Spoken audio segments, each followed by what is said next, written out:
Peu avant l'aube, le principal suspect passe aux aveux et finit par indiquer cet endroit aux enquêteurs, en lisière d'un bois, dans le village de Béna. Quelques heures plus tard, un corps est alors retrouvé, portant des traces de coups au visage. Tout indique qu'il s'agit de Justine Vérac, disparue ce dimanche. Le mis en cause a reconnu avoir tué la victime, alors qu'ils se trouvaient tous deux à son domicile et qu'ils venaient d'avoir un rapport sexuel consenti.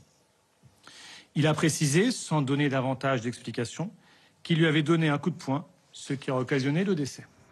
Le jeune homme dit alors utiliser un engin agricole pour ensevelir le corps.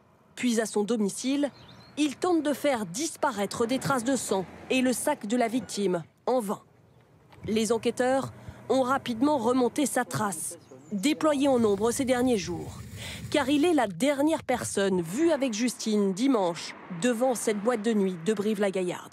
La famille a très vite apporté des éléments inquiétants sur les habitudes de la victime. Et donc les policiers, les premiers policiers puis ceux de la police judiciaire ensuite ont tout de suite compris qu'il y avait une urgence à agir. Dans ce village de 1200 habitants, tous se disent abasourdis. Je ne sais pas trop quoi vous dire, oui, c'est très moche. C'est quand même effroyable. C'est horrible pour la fille qui est partie et puis tout ce qui reste. Il a brisé la vie de ses parents, de son frère. Même émotion à 30 km de là. À Tauriac, Justine vivait ici dans un appartement, juste au-dessus de la mairie. Elle habitait ici, donc oui, on la connaissait, oui.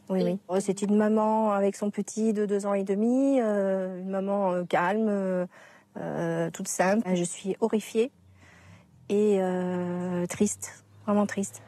Son meurtrier présumé, mis en examen pour viol, séquestration et meurtre, est en détention provisoire. Il encourt la prison à perpétuité. Et ce jeune homme qui est donc mis en examen est un ouvrier agricole de la région qui connaissait la victime. Il avait déjà eu affaire à la justice l'année dernière, mais pas pour des faits de violence ou d'agression sexuelle. Baptiste Guénet et Emma Vincent nous disent ce que l'on sait sur son profil. C'est dans cette maison près de Béna que vivait Lucas Larrivé. Accusé du meurtre de Justine Vérac, le jeune homme, 21 ans, travaillait dans la ferme familiale. Sur sa page Facebook, il partageait son quotidien d'exploitant agricole. Chantal, une voisine de la famille, a du mal à cacher son émotion. C'est très dur pour tout le monde dans le village parce qu'on aime beaucoup cette famille. Comment voulez-vous qu'on ne soit pas ému quand on voit deux familles détruites? Moi, je n'ai jamais vu de violence de sa part. Je vous dis, moi, je voyais passer avec son tracteur. Il levait la main, il disait bonjour.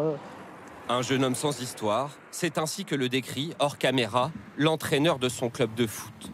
Pourtant, certains de ses amis parlent d'un jeune homme au tempérament impulsif, expulsé de son lycée à plusieurs reprises pour des bagarres et soupçonné d'avoir mis le feu volontairement à un hangar en 2021.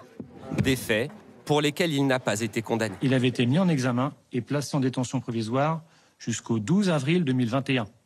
Il faisait l'objet depuis cette date d'une mesure de contrôle judiciaire dont il respectait les obligations. Présumé innocent, Lucas Larrivé n'a pas expliqué les raisons de son geste au juge d'instruction. Sa personnalité sera un élément clé de l'enquête. Avec des expertises psychologiques qui seront nécessaires, des expertises psychiatriques aussi, pour essayer de comprendre les raisons pour lesquelles ce jeune homme est passé à l'acte. L'instruction devrait durer plusieurs mois. Une aide pour éviter la faillite. Des dizaines de milliers de PME sont menacées à cause de la hausse